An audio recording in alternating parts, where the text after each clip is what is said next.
Here is one of the things I really wish that I would have learned about my mental health that totally changed my life and allowed me to become my own mental health hero.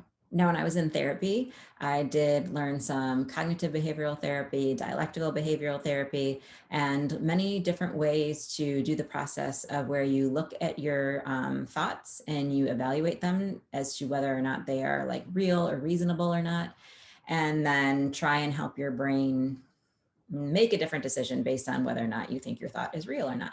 So the only thing is that nobody explained to me exactly how beliefs and how thoughts and beliefs are created in the brain and the process behind that. And so what would happen is if I, had a manic episode, and for me, those were, instead of being super happy, I would get really, really mad.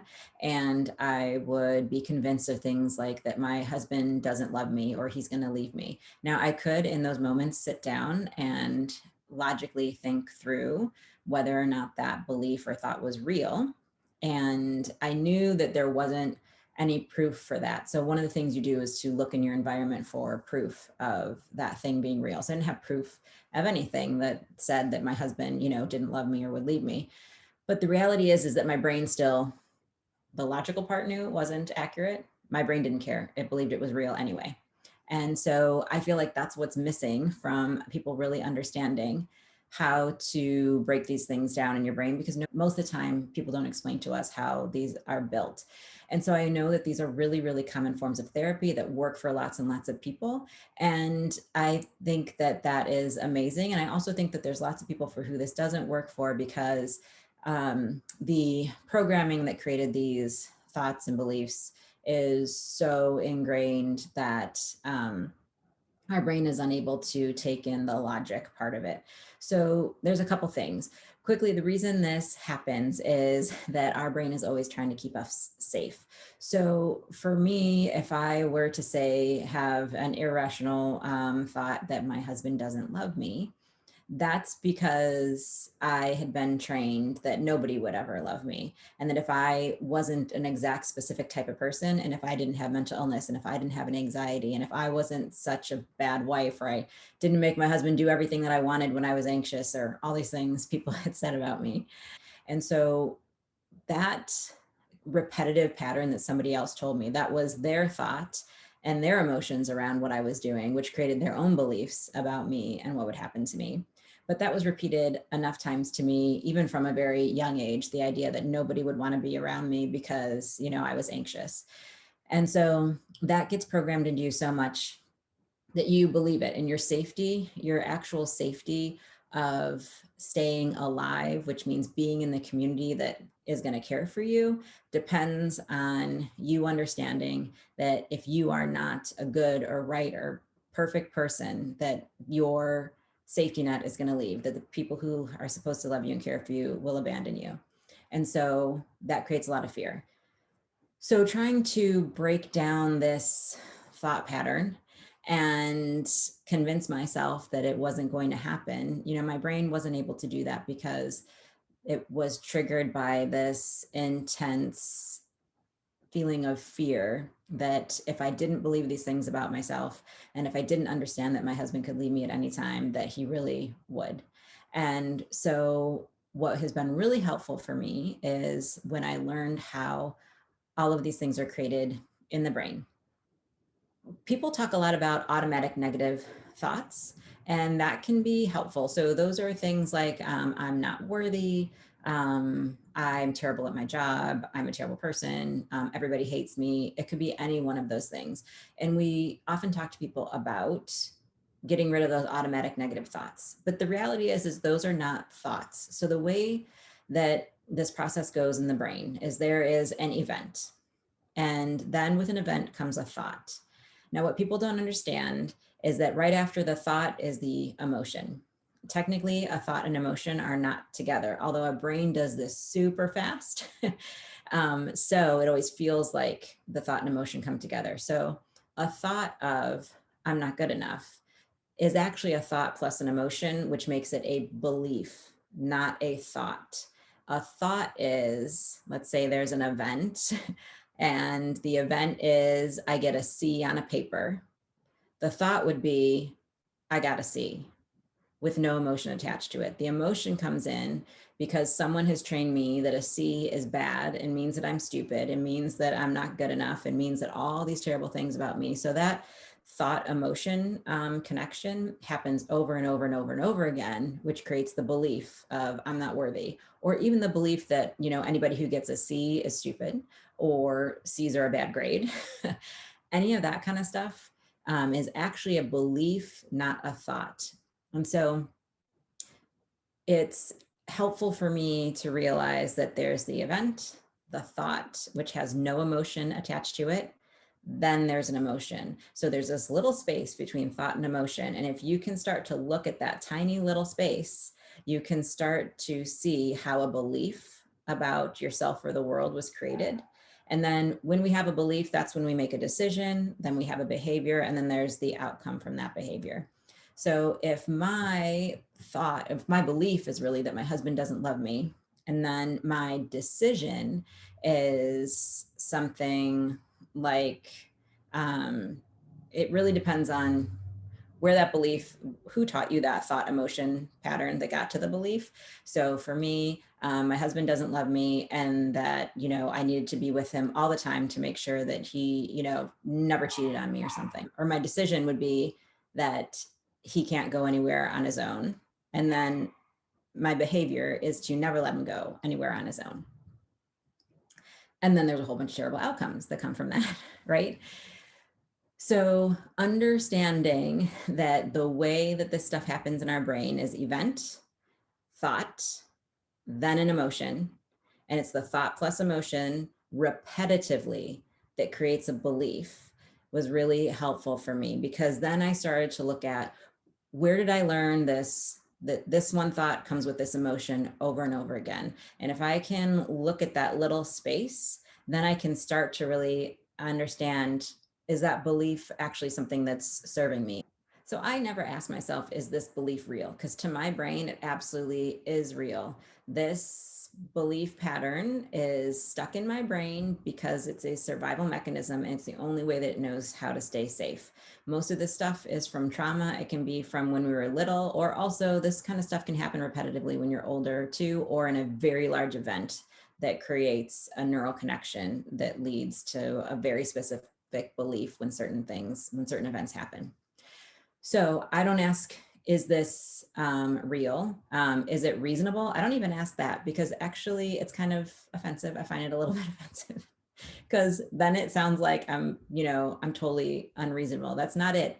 The brain is wired to keep you safe, and it will do things that are not helpful to you because it was wired to think that certain things keep you safe that don't really. So if you had a lot of trauma when you were little, and let's say that you had parents that told you over and over again that you were a brat, then you may end up growing up always needing to people please other people, and especially your parents. And it will happen especially around people who are emotionally or physically sometimes abusive to you.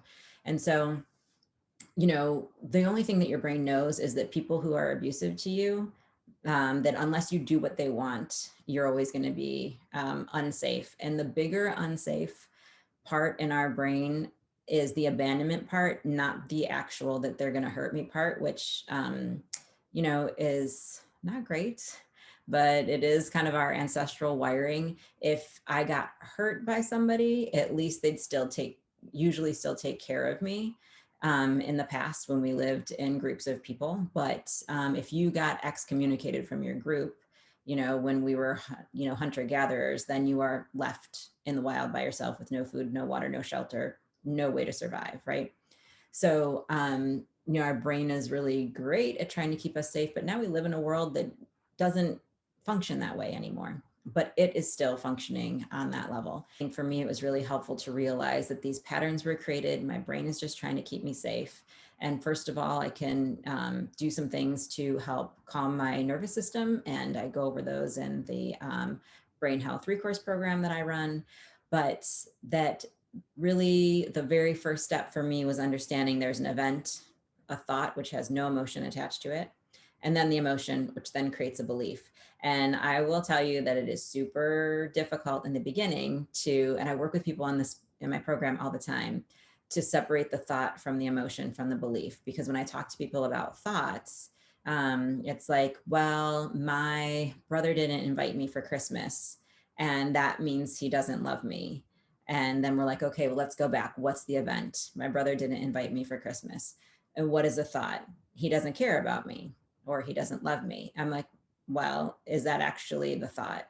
Because the thought is just a factual fact about the thing. So really the event and the thought sometimes sound almost exactly the same. So like the event is my brother didn't invite me for Christmas. The thought might be my brother didn't invite me for Christmas. So a lot of times those are very similar. The emotion that is attached to that is could be lots of things, but if the belief is my brother doesn't love me, then the emotion could be abandonment, or unworthiness, or any number of things. And what's really helped me with this also is being married to somebody whose brain works very differently than mine, because we would interpret events, things that happen completely differently, because my husband is much better at, he doesn't attach emotion to a thought right away. In most things, right? We all have things where this pattern has happened over and over again. And, sometimes we call those triggers and stuff like that. But I had that automated in tons of situations far more than he did. And so he would probably be more like, yeah, oh, my brother didn't invite me over for Christmas. Like, not attaching that someone doesn't love him, not having, it's just a factual statement to him. So then when I learned about the brain, I started to learn that, and that neither one of those ways of the brain working is wrong. They actually both work the same. It's just that mine is faster attaching a thought to an emotion than his is. And this is where we end up making decisions about ourselves, or having beliefs about ourselves, and then making decisions that are not helpful for us. But this is also where we end up arguing with other people a lot. So I would have a lot of assumptions about, let's say, what my husband meant by doing something or not doing something, right? To him, it's just a factual event. To me, it's like has all of this other meaning behind it. And so I didn't understand that literally his brain just worked a little bit not different, but had a little bit of a different pattern than mine did in certain areas. So it was really great for our relationship, because it doesn't mean either one of us are right or wrong. We sit down and we talk about, okay, so what's the event? What's the thought? Where's the break in between the thought and the emotion? And then what's the belief? And Brene Brown says, like, what's the story I'm telling myself that comes from that whole pattern?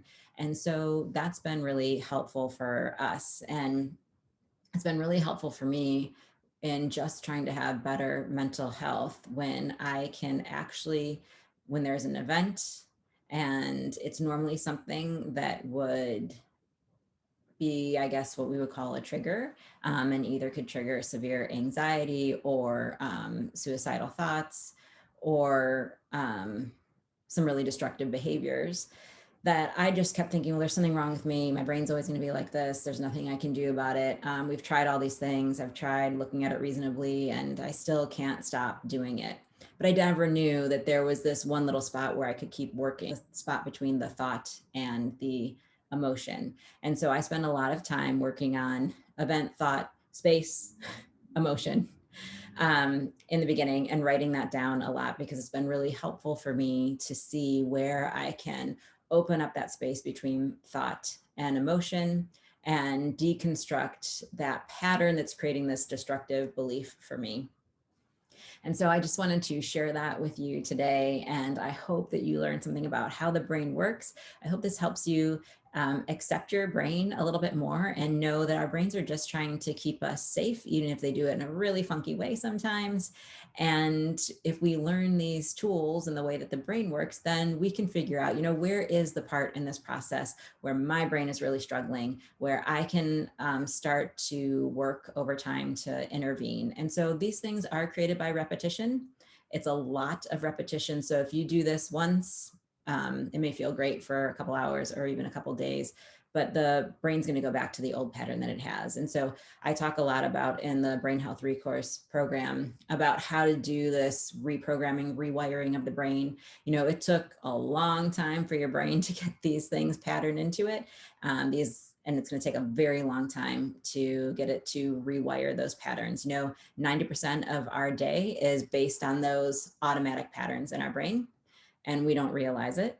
And so that's a huge amount of our life that we can slowly work on repatterning the parts of that that are not serving us well, because there are other ones that are serving us really well. You know, maybe there is a belief that you're great at art, or that you're a great basketball player, or that you love school. So there are a lot of things that are actually really healthy patterns. And so it's good to remember those and to also just know that it is tiny repetitive steps that help us rewire our brain so that we can become our own mental health hero. Thanks so much for watching. Please like and subscribe. And if you want to get more information from me about when the next Brain Health Recourse program opens up, then go ahead and sign up for my newsletter, which is in the description below. Because our brain believes.